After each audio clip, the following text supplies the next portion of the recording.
Every single tank and armored combat vehicle of Russia has been destroyed, but more about it in a couple of minutes. What's up, investors? It's the Russian dude. And let's go straight into map of the war update, and as of today, one of the biggest shellings are happening in the city of Dnipro. The army behind the attacks are obviously Russians, and one of civilian objects, a factory, has been destroyed. Since these attacks started only recently, it is still uncertain where these missiles came from or which types of missiles were used. However, not that long time ago, Russians were spotted using artillery systems Grad straight from the city center of Donetsk. So potentially this is where these missiles in Dnipro came from. Another direction of artillery strikes of Russians came against the city of Bakhmut, which is still one of the main targets of Russians at this very moment, but it is still uncontested. As a result of these artillery strikes against Bakhmut, a small marketplace was destroyed. And yet another city which was today under the attacks of Russian missiles was the city of Kramatorsk. The missile exploded in the city center, and just like with Bakhmut, fortunately, there are no casualties.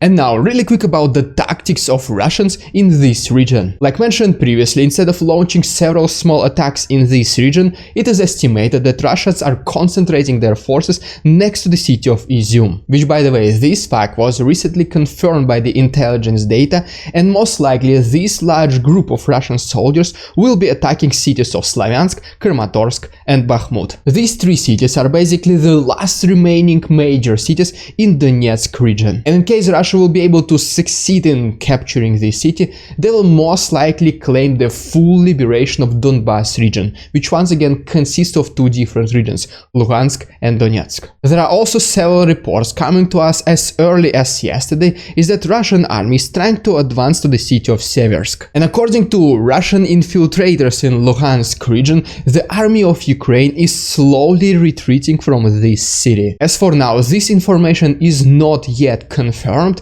and the trustworthiness of sources is also very questionable. And before we quickly talk about successful attacks of Ukrainians in this region, please consider liking this video and subscribing to my channel if you like this format of daily updating. Alright, so the first news comes to us from the city of Kadivka, where it has been reported that Ukrainians were able to destroy another military warehouse of Russians. And speaking about the south, Ukrainians were able to destroy two more military warehouses of Russians. The first one was destroyed in Novomayachka, and the second one was destroyed in Darivka. All this is according to the intelligence data of Alexei Arestovich. And so yes, as you already know it, just like Russians already know it, the time is on Ukraine's side. And with the arrival of these high-mobility artillery rocket systems HIMARS, Ukrainians are taking advantage in this war very quick. And so because of this, Russians want to do these separation referendums as soon as possible. And specifically, the representative of Luhansk region, Russian infiltrator Maria Filipova, acknowledged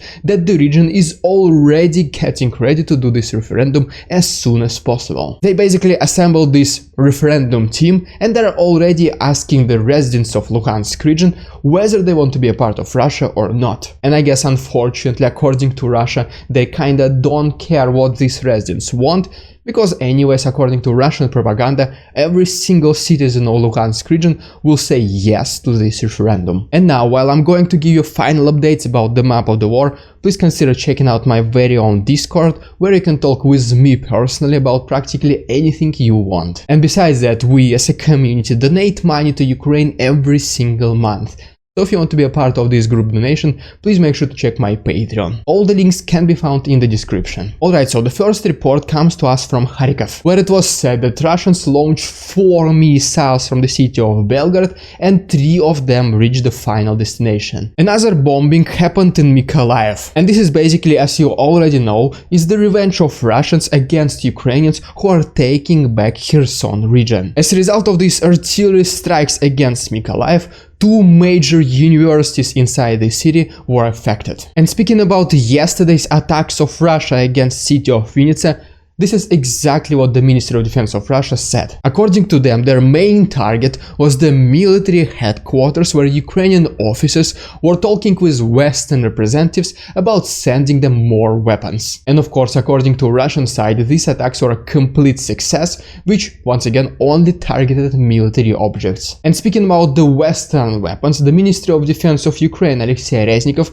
once again confirmed the fact that Ukraine is not planning to use these weapons weapons against the territory of Russia, which by the way also for some reason includes the territory of Crimean Peninsula, which basically means that looks like that Ukrainians will have to liberate this peninsula by foot because they will not be using artillery strikes on this territory. Welcome to another episode of ridiculous Russian propaganda. And today we have this claim by nobody from Kherson region, obviously the Russian infiltrator in this region, who is saying that Ukraine is using its military helicopters to set on fire its wheat fields. And so what it basically means is that Ukraine, who is kinda short on military vehicles, is using helicopters to once again destroying their own wheat supplies, which is already obviously ridiculous enough, and I think that the only reason why would they even think to do this is so they can later, I guess, blame Russia. Just to give you an analogy how stupid this statement is, for example, imagine there is a war between the United States of America and Canada, which I know is already hard enough to believe. And the main reason for this war is because simply, I guess, Canada is just the neighbor of America. But anyways, let's say so America is at war with Canada, and just so America can blame Canada for something else,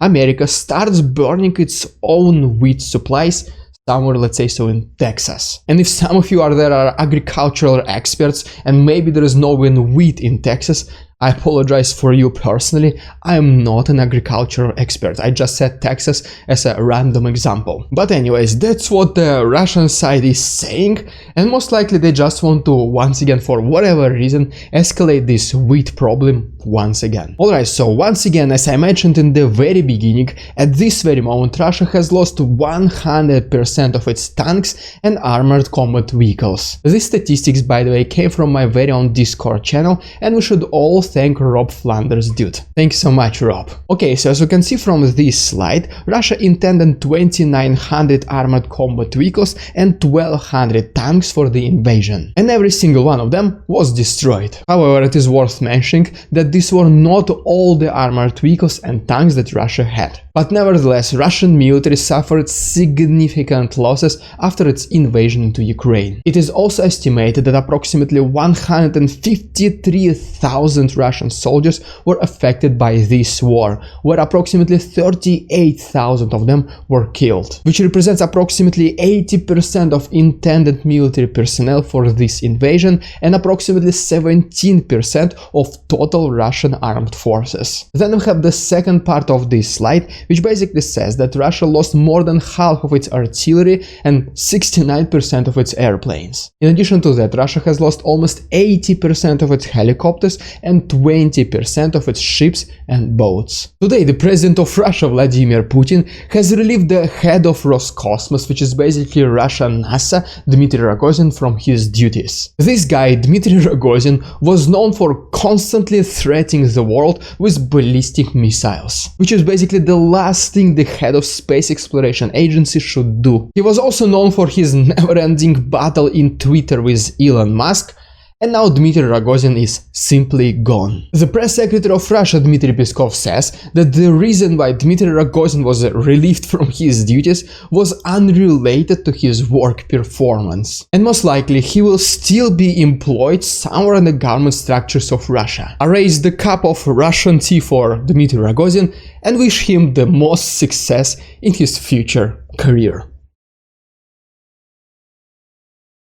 But anyways, this position was filled pretty quickly, that is why the new head of Roskosmos is Yuri Borisov. And let's see if he'll be just another loudmouth with baseless threats and Twitter clown, or this will be actually the head of the Space Exploration Agency. If you made it this far into the video, you are a true hero, so please consider becoming my channel member. Thank you so much for your attention, check the links in the description, stay safe and see you on Monday.